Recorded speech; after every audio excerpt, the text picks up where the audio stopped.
Welcome to this, an Arse Brothers Rankcast, an ArseBros OG, making it 2 weeks from 2, Toby. Now that we're back doing the original podcast, and oh, how the mighty have fallen. And when I talk about oh, how the mighty have fallen, I specifically am talking about Arsenal fans who seem to have everywhere had a fucking ginormous brain embolism explosion as they somehow come to grips with the fact that a team that was 8th last year and only brought in centre-backs could somehow possibly not just go out and just blitz a well-organised West Ham team. Oh, don't forget an aging 33-year-old former Chelsea player. Yeah. I found the whole experience on Twitter and on the Arsenal forums and stuff to be just wild. You know, the hatred towards Bernd Leno. Everyone's need to just have this massive fucking circle jerk about Emi Martinez and acting like Leno wasn't coming back from an injury and acting like this wasn't, his second game for Arsenal. Granted, Toby, he didn't have an incredible game, but I was genuinely astounded by the amount of people saying ridiculous things on Twitter, like, "Oh, without Emi, we're going to be a mid-table team." Where did you? I know you kind of don't take much notice of shitter and Facebook and fans forums and stuff like that, but you've been in the chat with me and Manny and Scunny and Ryan. What have you kind of made of the very sudden change in opinions from Arsenal fans who thought that we were going to win the league, and now all of a sudden there's even some Arteta out comments? Well, I said it to the podcast whore in our group chat that that there were two reasons, and that was clickbait journalism and millennials mixed together. I don't know about the millennials when it comes to the Martinez comments. Let me finish my point. Basically, everything is an outrage. Everything is an instant response. No one thinks beyond the end of their nose. Emi Martinez was fantastic for us for 4 or 5 games and will be in our hearts forever. But like I said on the pod last week, it's one of those rare transfers that works for everyone. We needed money. He wanted first team football. We received good money, which we can put into something else. We had a world-class goalkeeper anyway who was injured. And like you said, he's come back from an injury, been a little bit shaky in a couple of occasions, but let's not shit the fucking bed. We finished 8th last season. The transfer window isn't even open, and Arsenal has a history of playing, well, at least in recent history, playing very well against the big teams and stepping up and playing within a system, and then not playing particularly well when the onus is more on them.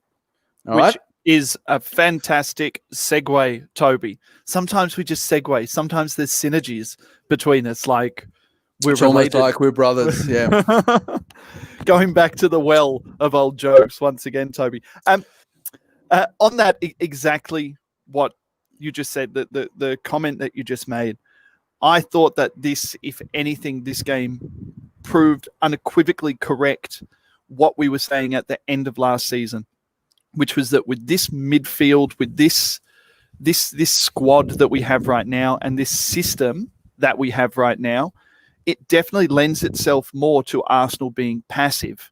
And as soon as we encounter teams who don't come at us, who don't throw lots and lots of bodies at us, not only that, but as soon as we end up with long, like kind of droning periods of possession where we get pulled out, able to be pulled out of shape and put men forward and get the midfield forward and get the wing backs forward, that when we do get broken, and when we do get turned, we look every bit as fragile as that. I'm even going back to those Unai Emery teams and Arsene Wenger teams.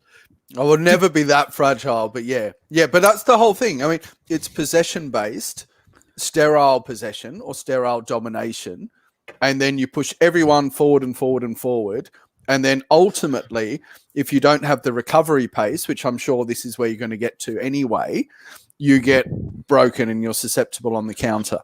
Well, you look at those games against Liverpool and Chelsea, Toby. We sat they're scarred into my fucking brain forever. But sat deep in front of... No, I mean the good ones, the recent ones of where we won cups, not the I thought you meant 4-0 within 20 minutes. No. But I mean, it's funny because there's a... like I don't know what the technical word is, like a flip-flop, like where the top becomes the bottom and the bottom becomes the top. what do you call it? Buoyancy. No, that's when you float. I don't really know where I'm going with this, so I'm just going to start again. So there's an element of, if you look back to those like terrible defeat, you're looking at me like you're fucking retarded. And What? I So am. like opposites, like polarity. Yeah, or... yeah. Like, when something like, like when magnetic poles, man, and then they switch because there's stuff. I had a whole thing, but it's kind of gone to the shitter. I do think if you look back to those Arsene Wenger teams, how we were so susceptible as a possession-based team and getting turned and run over. And then you compare that with what Arteta was doing at the end of last season when people were really waxing lyrical about that midfield and thinking we were going to charge forward. One of them is a possession-based game, and one of them is a passive game where we give up possession, or as Unai Emery would say, we're not the fucking, what did he say? We're not the protagonists, right? So, in those games against Liverpool and Chelsea where we weren't the protagonists, where everything was in front of us and we were able to break, it's one thing to look at that squad and say that it's capable. Moyes, and credit to him for West Ham, I actually thought it was a really, really good managerial performance from him. I was on the Clock End Talk preview and we had a West Ham fan on. So did I. We had a West Ham fan on. And I asked him, I questioned him, would it just be easier to get Moyes out of it? He said it's got nothing to do with Moyes.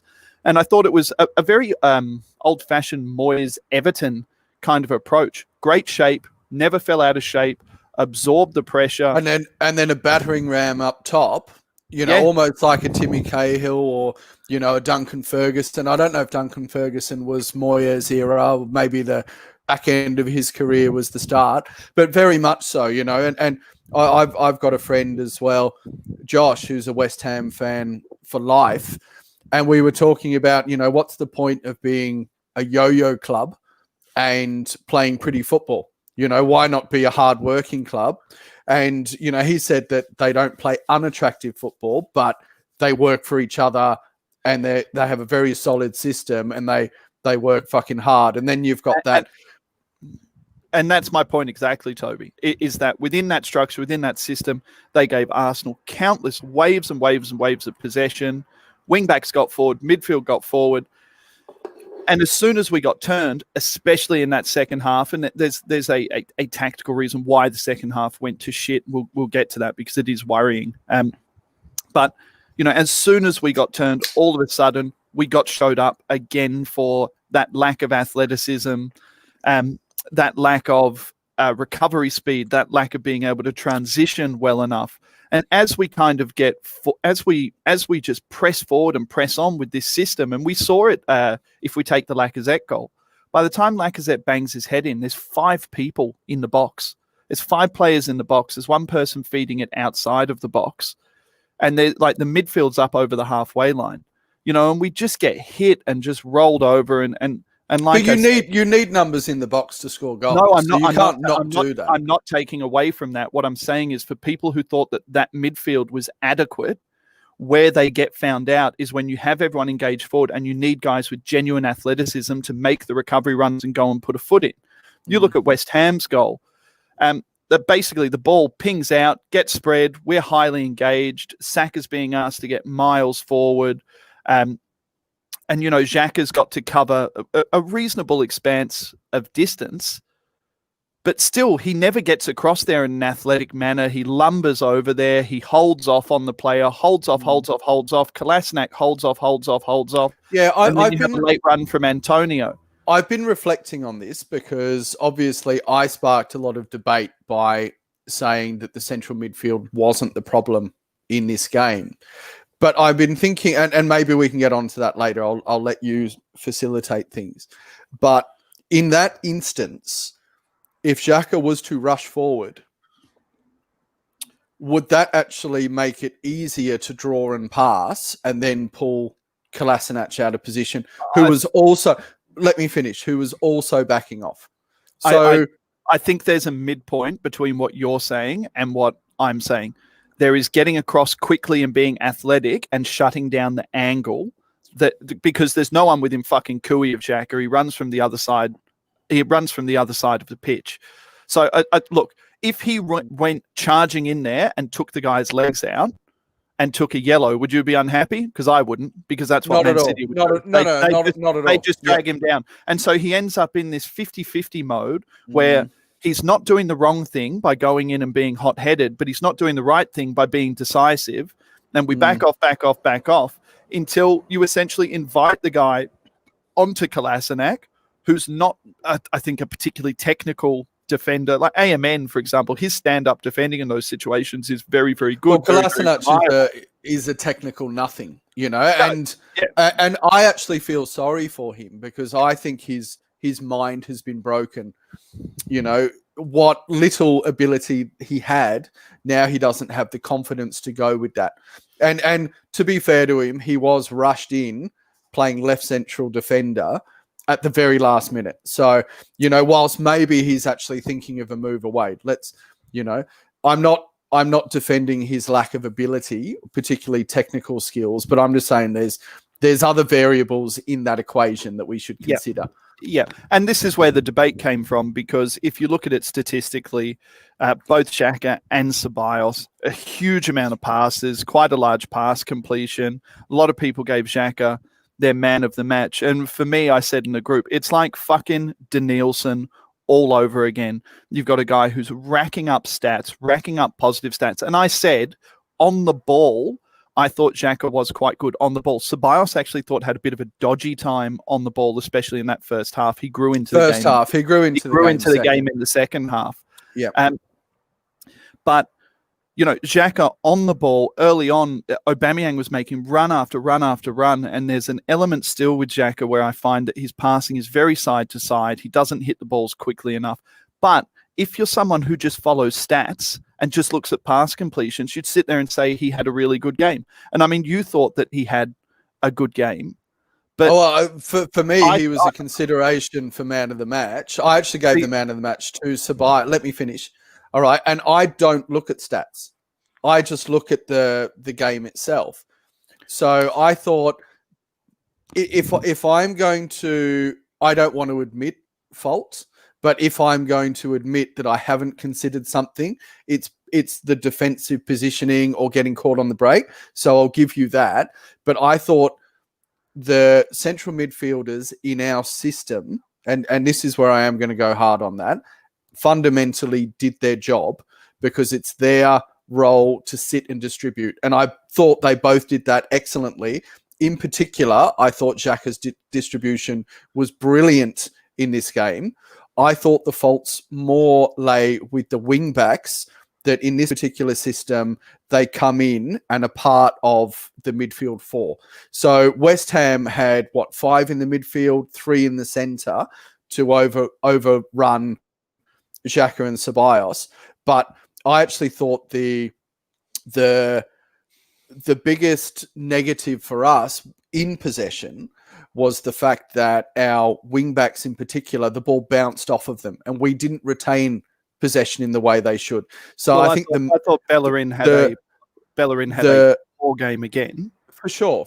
But the metronomic way that Ceballos and Xhaka cycle and pass and distribute, it's not really their job to go forward. We overload, to use an Elliott term, in those half spaces. So it's all about the wing backs receiving the ball, being technically sound, giving and going back to the central midfield, or even the right or left-sided central defender, and then playing little pop-pops and give and goes. Yep. And the thing is, you've got a low-touch player like Aubameyang, and I'm almost finished, Max. You're going to go through the whole team. No, you've got a low-touch player like Aubameyang, who's part of that lopsided left attack. You've got Saka, who's barely played for the last few months. All right. The ball was ricocheting off him left, right, and center. And he was tasked with, playing, receiving the ball relatively high off the pitch. So a lot of those transitions, which actually exposed Ceballos and Xhaka, came from our lack of ability to hold possession in those wider spaces. And what I was saying, Rob Holding and Kolasinac, because we're playing a back three, they are hugely important to the build-up play. So the fact that they weren't passing well or receiving the ball well had just as much to do with our poor performance as the central midfielders, who, in my opinion, distributed the ball beautifully. So that's the difference in opinion. So where I differ from you, and I think that you're looking at it, in my opinion, a little bit incorrectly, is that I have Bellerin and Kolasinac in my worst two players. I also have Xhaka in one of my worst players, right? So as a system element, I still think it comes back to, if this is what Arteta needs to get these wing-backs miles forward up the pitch, and that's where the attack comes from. And don't forget that Saka may have had a rusty game, but he's also responsible for the 2 goals, directly responsible for the 2 goals. And it's his touch, it's his vision, it's his ability to get in between the lines. Where Bellerin, on that account, I don't know what Bellerin does anymore. He hits the first man every time. That's what he does. He doesn't attack well. He doesn't defend well. He doesn't provide you with defensive cover. When he gets on his bike, he doesn't look pacey anymore. But I don't want to dig into Bellerin. I think it's becoming easy targets to dig into Bellerin every week now. I just don't think he's there.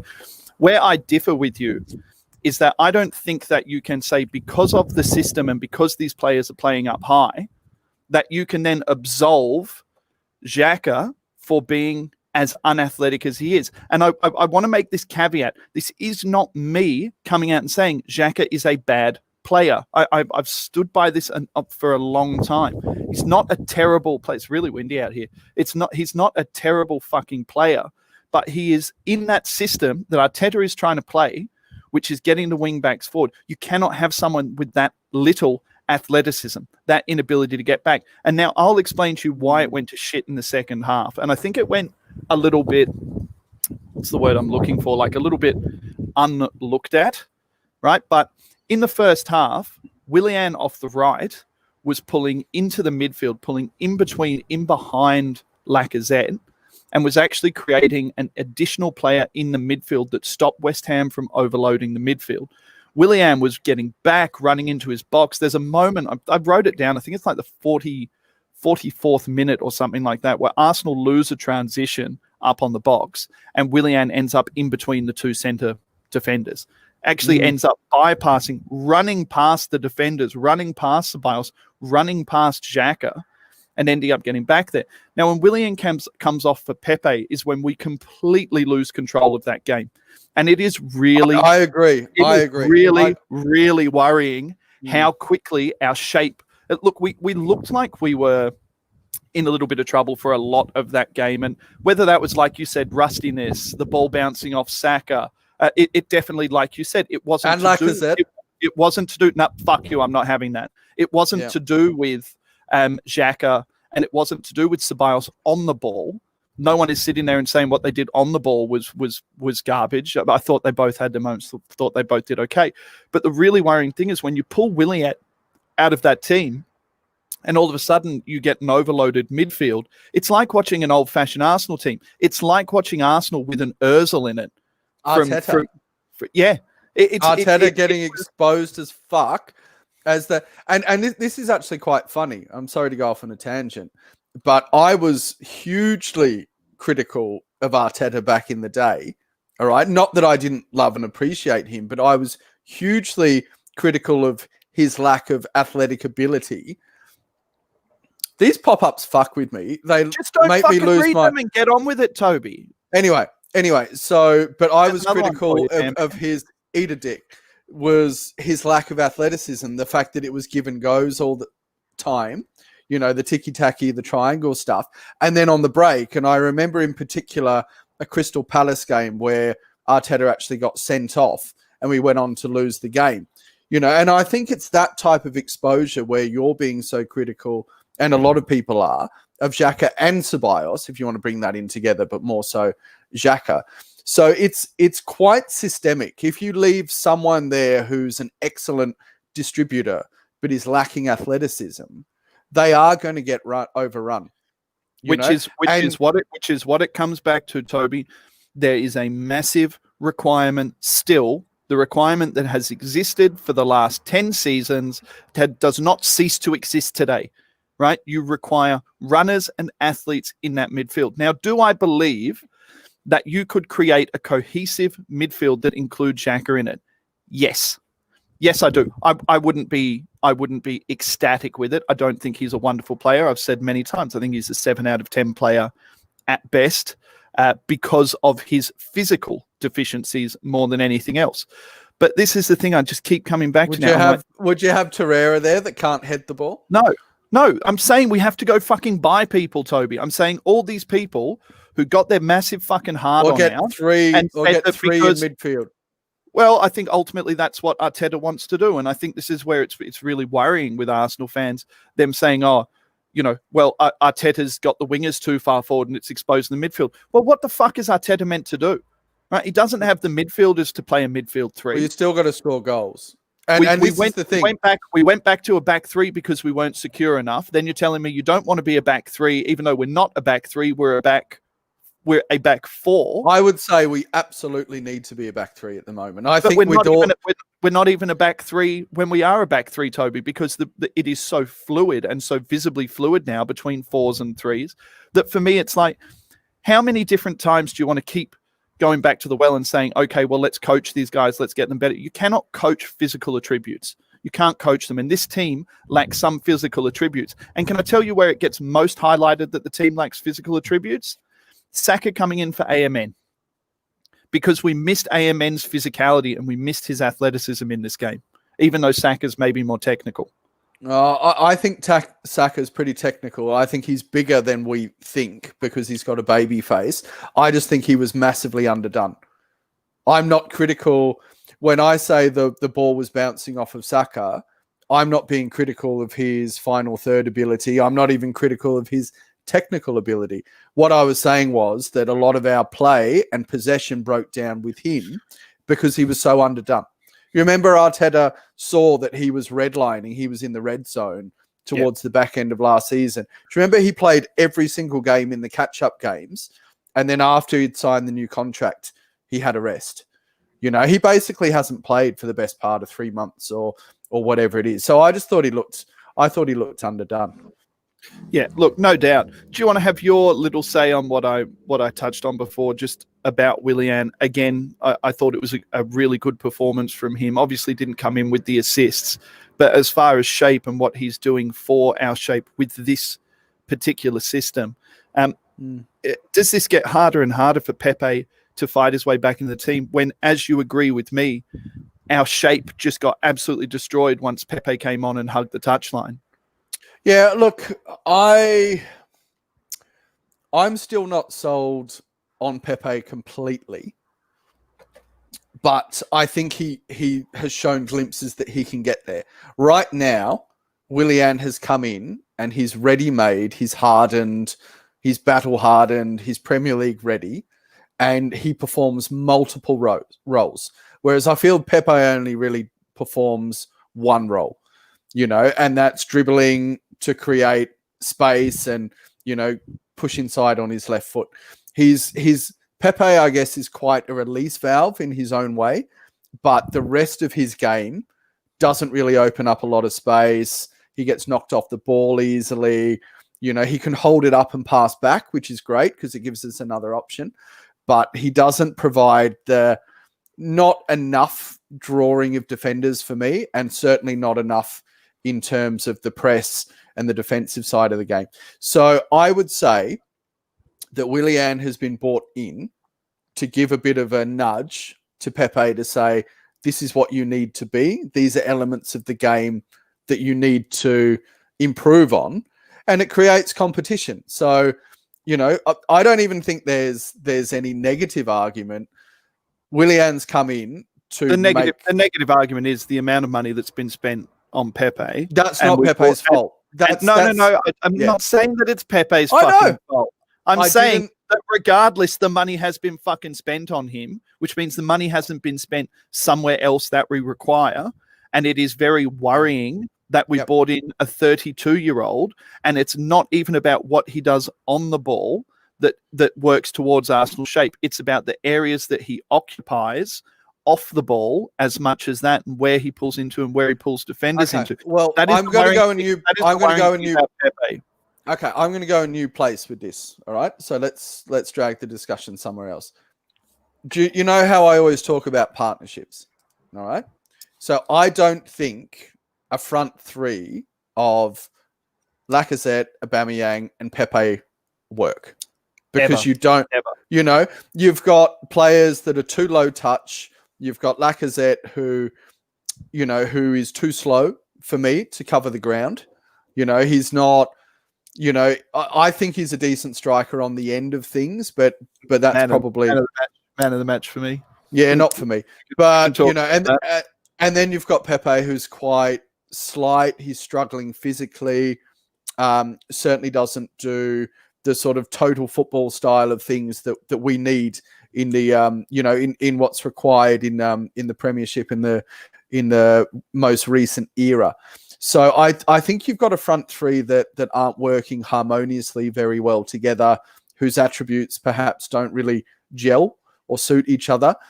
I was absolutely screaming for Nketiah again, not because of his goal-scoring ability, but because of his ability to cover that space and put pressure on. And if you've got a dynamic, let's say Nketiah and Willian really hustling and bustling, that's going to open up space for Aubameyang to get on the end of things.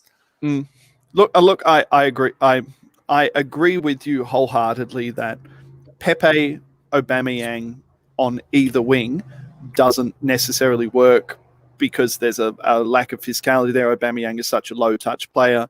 You go and apply on the other side a Willian, who's a very, very, very high-touch player, also very technical in tight areas, wants to pull into the center, wants to run deep, and has a massive motor. It naturally just changes the system with which Arsenal play, and it allows Aubameyang to sit there and buzz and hum. It also allows you to overload the left, knowing that Willian's got the work rate to move in and out of the channels on the right, which you don't get with Pepe. You tend to get Pepe runs up and down the channel. And the strange thing is, I think Pepe is most effective when he's running an Aaron Ramsey line. And that's that late run into the box, onto the penalty area for that first touch, left-footed finish. Very good point. That he's got, whether that's from the edge of the box, or penalty. Like the disallowed goal against Chelsea. Yep. Was it Chelsea? Yeah, and he nearly hits one in Chelsea. this game as well. He nearly hits this one as well. I think it might be Lacazette that doesn't find him. Because of those players, it puts even more pressure on the wing backs in particular to be creative. All right. So we massively missed Kieran Tierney linking up with the wing back because he overloads. And his passing from out the back as well compared to Kolasinac. So you've got now, I know I keep saying it, but Saka basically assisted and pre-assisted in this game, but overall struggled. Bellerin has been struggling forever. You're not getting any assists or goals from that. So there's a huge onus on our wing backs in this system to be creative. So when you've got players that aren't creating something from nothing, like your Aubameyangs and your Lacazettes and to an extent Pepe, it puts more pressure on the creativity elsewhere.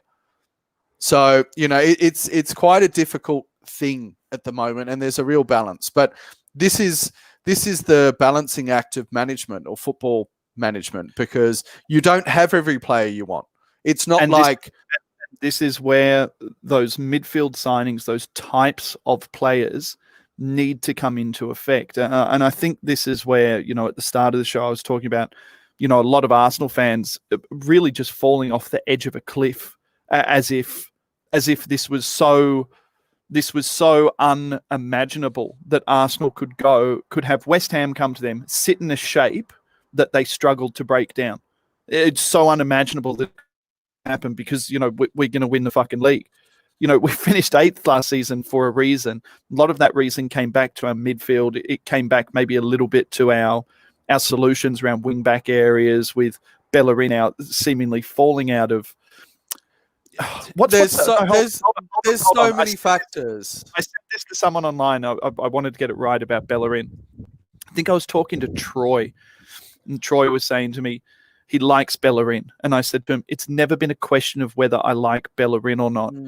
It's a matter of modern day Premier League wingers are built in a certain way to do a certain job. And I don't believe that Bellerin fits into that category anymore. And Bellerin post-injury as well. Yeah. And he looks small and he looks unphysical. And I guarantee you... he always was, but he was quick. Yeah. But if we let Bellerin go to Italy, or if we let Bellerin go to France, he will look a very good player. That does not mean everyone needs to sit there and say, "Oh Jesus, what have we fucking done?" No, I know. We've let him go. What have we done? Ainsley Maitland-Niles is the modern day wingback. Big, athletic, strong, going to run, going to get up and down, going to do everything that he needs to do. Yep. On to the Lacazette thing, Toby. You and I really, really saw that performance differently. That, for me, was Lacazette's best game in an Arsenal shirt in a very, very, very long time. And it's not because things came off for him. It's not because he had this amazing game where he was involved in everything. But all I look for with Lacazette, all I try and get out of Lacazette regularly, it's just that he's going to go out there and he's going to bash defenders. Now, I thought that he fucking bashed those centre-backs. I thought he threw his weight around. I thought he hurt them. There's a couple of times where there were centre-backs skittled on the fucking ground because Lacazette had gone hard in for balls and hit them, left an elbow in, left a head in. Have you listened to anything I've said, or did you actually go away? Everything. I was just taking a wee. Anyway, I couldn't work out whether you just fucked off and I was talking to myself or not. But anyway, no, you did well. For me, it wasn't about the reason why I gave Lacazette man of the match was because for me, primary role for a centre forward, right? Get your goal. Secondary role, occupy centre backs and bash them. Primary role and secondary role, he fucking did it, right? The third part of his game, which is his link-up play, first, I actually thought he held the ball up quite well under quite trying circumstances. It's very hard for a centre forward to win everything that comes to him. He's not fucking Andy Carroll. He's not 7'9". He's a different type player. But I did think that when the ball came to him, he held it off quite well.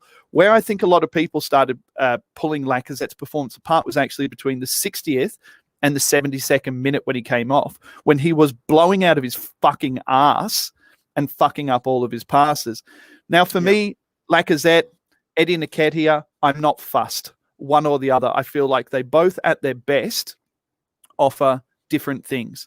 But all I've been asking for from Lacazette for months and months and months is effort, grit, and go out there and fucking bash your centre-back and let him know you're there. And I thought he did that. Also, I thought his header was fucking smashing.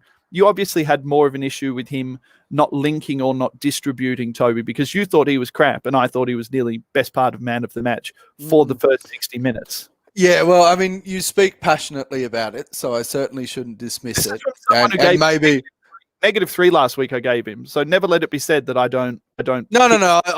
I understand, and maybe I have my own confirmation bias. Maybe I'm looking for things because I have a frustration with the player. So, I'll certainly admit that.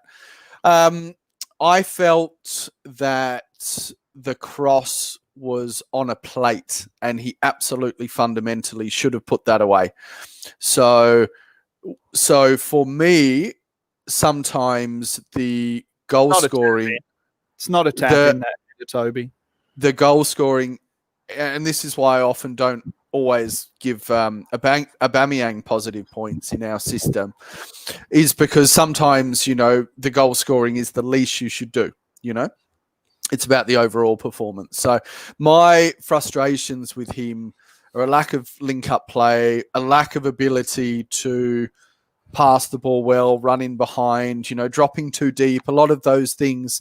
And I think for me, because I actually don't see him and Aubameyang linking up particularly well, even though there was that period of time they were playing in the front too, I actually don't think they complement each other that well. So I just wanted to see something different. I'll completely accept your rating of him, and perhaps I'll go back and have a look. But I think overall, I'm frustrated with his link-up play in particular. And here's my main point. Actually, I've just remembered. It takes a while to get the grey matter firing.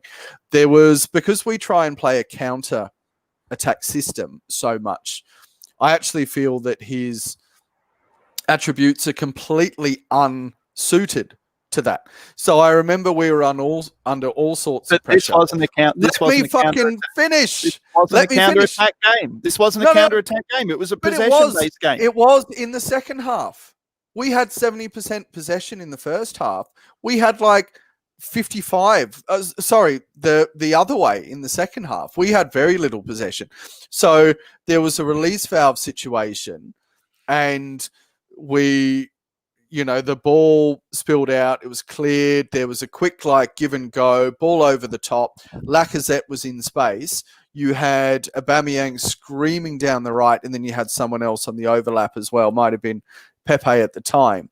And the lack of pace from Lacazette at that time, and then the fact that he doesn't have that pass in him, and he tried to hit a long diagonal ball across. And this is what we're set up to do in this system, is to absorb and then counterattack with blistering pace and ability in the final third. And unfortunately for him, he was just so unsuited to that. And he tried a diagonal ball. It didn't even get close, even though, there were players open. I said in the points description, Toby, I think there is a real question around Lacazette's fitness and the fact that he can't seem to fucking keep it together for more than his 60 suitability minutes. to our team. This is what I'm saying. I feel like Lacazette... I don't think you can diminish his performance in the first half, because the game changed in the second half. We lost control of the midfield. We went deeper and deeper and deeper. That's on the manager to look at that and say, okay, because I thought Eddie should have been on 12 minutes earlier. I wanted Eddie on at the all right. Well, I thought the writing was on the fucking wall. Yep. Well, let me make this point, and I think we can find a resolution to this discussion, is that my frustration was with Arteta not bringing on Eddie sooner, because I felt that was really necessary. And the fact that we had to wait till the 73rd minute for him to come on, when Lacazette was gassed and he ceased to be suitable to how the game was playing, that's where you need more agile management. Which is where what I was saying about why I was impressed with Lacazette in this game was because it was an attitude that I had not seen out of him, and he was being a fucking battering ram, which in a possession-based team is really important. Like you go, you occupy centre backs, you jump into them, you hurt them. It's like so many people have said, it's a very unrewarding role what he's asked to do and what Eddie's asked to do in the modern game. And I do think that there's a place for both of them. And I do think that in a tactical... Well, so do I, because Aubameyang doesn't play in the centre. Yeah, I've got notes in my phone from 60 Minutes saying, great game from Lacazette. He's gassed. He needs to come off. Yeah, just take him off at fucking 60. It's done and dusted. Another strong performance from Gabriel, Toby. I think I wrote in our comments, he's a fucking brick shithouse, and he headed, smashed, and bashed everything out. I saw a lot of people having a go at Rob Holding. I actually thought Rob Holding was quite solid defensively. I think he's very limited athletically, and the more I watch him, the more I start to worry that he maybe doesn't possess the passing ability that he may that you may require in an Arteta system. Yeah, and in a back three in particular. Yeah, because you're playing as a pseudo midfielder half the time, and I think that's where Gabriel did so well, because there was probably less pressure on him distribution-wise, but I also feel that Gabriel is quite good distributionally. But I felt... Distributionally a word? I don't know, I made it up. It sounded good. But I think Holding really struggled under pressure, gave the ball away. Stop looking it up. And then so did Kolasinac, of course. So I think Holding probably did okay, but it's a word. Yeah. So the requirements of that particular position, which is why Arsenal and Arteta tend to favour ball-playing centre-backs, means that, that's where Holding struggled in the game. So, I think there's two ways to analyse his performance, but unfortunately, passing and distribution is an important part of that particular position. So I don't think he was that good. So basically, Arsenal 2 wins from 2. I think a lot of the madness around the Arsenal fan base. I mean, it's not like it's anything new with a lot of these guys that they see a game where we don't create as much and people start calling for Mesut Ozil. Like, give yourself a fucking uppercut, right? I'm done. So we're talking about work rate and pressing up top to help out your midfield and other areas on the pitch, and you're talking about a lazy swan around, do some nice flicks and touches, look very pretty on the ball, do the occasional little flick or nice through ball. Get how many assists did he get last year? Like the square root of fuck all. Fuck all. Yeah. Just no. It's amazing. It's amazing how the modern Arsenal fan, how their brain works, because they sit there and they say, "Oh, we struggled to create opportunities." The only way you can fix that is by bringing in Mesut Ozil. I would argue the only way you can fix that at Arsenal is by bringing in wing backs. For a start, can I just say this? Getting Tierney into his natural fucking position as a wing back. Right? I've said this over and over again. Get centre backs to play centre back, distributing centre backs. I know that the system's being geared to allow Tierney to play there and allow Tierney to get forward, but Tierney is the most technical crosser of the ball at Arsenal. He'll stand one up to the back post. He'll fizz one in. You look at Kolasinac's fucking crossing.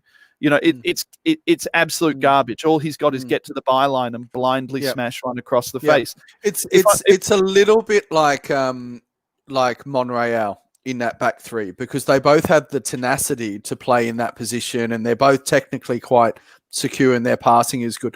The one thing I don't mind about Tierney playing left centre back is because the left wing back, and in that lopsided system, is pushed so forward. It's more of a left winger, and then they overlap, and Tierney makes those combinations with Aubameyang and let's say AMN or Saka or whoever's playing there, and he still overlaps and he still crosses. And I think missing Tierney for this game was the biggest part of our abject performance in my mind. Just because you can, though, Toby, doesn't mean you should.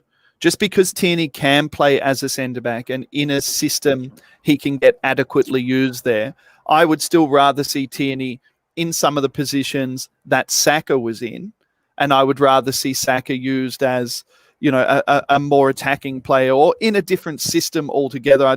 Sometimes I worry that Arsenal fans get so caught up in system that they say, well, this is the only system that we're going to play, so now we have to go buy midfielders to pick to suit this particular system. We got fucking million Premier League games, FA Cup games to play, Europa games to play in, but fuck nowhere. There's going to be ample game time for all of these people. The important thing is that we get out, we recognize that the same issues still exist. The issues that existed last year were that we didn't have enough centre-backs or enough quality centre-backs. Check. Gabriel looks like he's a fucking diamond. Apparently Saliba played very well in the under-21s. Thank you. Well done. The gaping fucking mass that is the hole in Arsenal's midfield that stops us from playing four at the back is a lack of athleticism in the midfield. And whether that is a Thomas Partey or whether that is a Aurora, whatever the fuck his name is, Aurora, right? We still need to fill one of those two positions. My other thing is, it's time to end the Bellerin experiment. I want to see Ainsley Maitland-Niles given an entire season as first choice. If you give him an entire season as first choice, you let fucking Cedric Suarez back him up. You tell him it's his spot. You back him. He seems like a fella who maybe needs his balls tickled. He seems like a guy who maybe needs to be the main guy. I just wonder if you take the roadblock that is Bellerin out of there. And like I said, this comes from a place of love. Got nothing against Hector. I like Hector. I was calling for him to be Arsenal captain when he was coming back from injury. So there's no, I don't. No, there's no ulterior motive or agenda. Yeah, purely from a football perspective, the modern wing back is Ainsley Maitland-Niles.